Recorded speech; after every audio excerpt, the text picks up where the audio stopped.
me personally, I'm in the banking profession, and I had never heard of A.G. Gaston out of all the schooling and college that I went to. Where you from? I'm from Calera, Alabama, man. Wow. So right down the street. If it was a segment in our book, it was just, hey, a picture that we had to go figure out and look through. There was no dialogue around this great accomplishment of that time. And still nowadays, I think it's probably even harder to do that now, just with all the rules and regulations. But I think it's one of those things. It's old Birmingham. If you know, you know. Okay. Back in the day when A.G. Gaston was doing it, there weren't penny savings banks for Black people. There weren't insurance companies. There weren't loan companies. There weren't companies that would help you finance your home, burial companies. One of his famous mottos is find a need and fill it. Yeah. And he lived that to the fullest. I guess it's based off of your circle of influence and whether or not you know.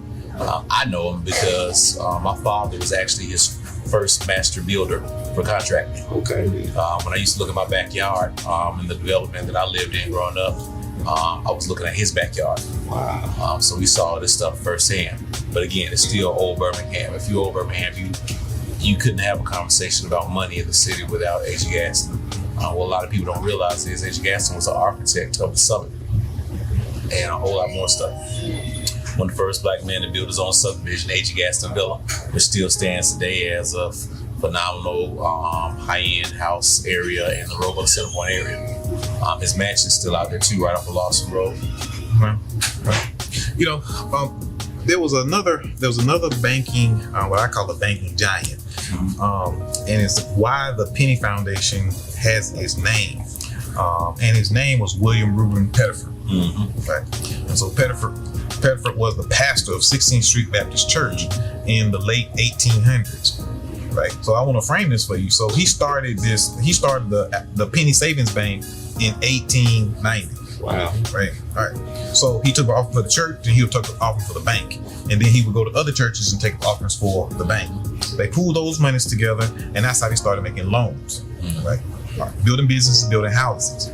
Now, you look at Birmingham history. The community of Smithfield was started in the early 1900s. In the late 1800s is when the bank was started. The early 1900s is when Smithfield was built. Okay. And so how do you think that Smithfield was built? It was the loans from the Penny Savings Bank that helped build businesses and build a house in order to build Smithfield, which was an affluent black community even in the early 1900s. The more I hear about this, man, the more I understand the difference and the importance of choice and commitment. You didn't have any other choice to go deal with white banks and other banks, so we had to commit to our own. Correct.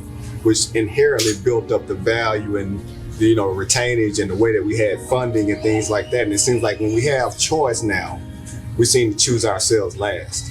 And so how do we as a Penny Foundation, as a community, as an organization, revigorize that choice to choose us and then that commitment throughout that so that we can build and establish funding of our own selves and not always having to ask, help is good, I work at a big bank, but how can we do this and recommit ourselves to this choice and committing to our own financial security? Yeah. Any thoughts around that? Since, you're a business owner, I know you have the vision for this Penny Foundation and what we're doing, but just want to know from that perspective, how can we do better? Truth be told, I tell people all the time, one of my favorite things, sacrifice looks different for everybody. No Penny Bank, no Citizens Federal, no none of these smaller banks are going to have the products or the mechanisms to help modernize my business, to help my transactions go forth as smooth as possible. Their technology isn't on the same level as BBVA, Compass, and all these big banks who specialize in this. But again, sacrifice looks different for everybody. I can sacrifice my payroll account just to invest in it so that we can help grow it. Somebody else can do it, somebody else can't. It's just, what are you willing to sacrifice for growth? Because the reality is, whatever we invest in it right now, we probably are not going to reap the benefits of it. It's the people that come behind us that are. That is a big time perspective, very fundamental understanding of the differences and what it takes to actually produce money transactions there, man. So, the charge and the challenge is for us to help facilitate this for future generations and not necessarily for our own return. So thank you, Lord. Thank you, Penny Foundation. Thank everybody, especially you, Mr. Owner of Bizarre, for hosting this and at least shedding light on something that I don't think gets talked about enough, which is our own personal responsibility in choosing to commit to ourselves. And I think that's what we have to also, focus in some energy as well.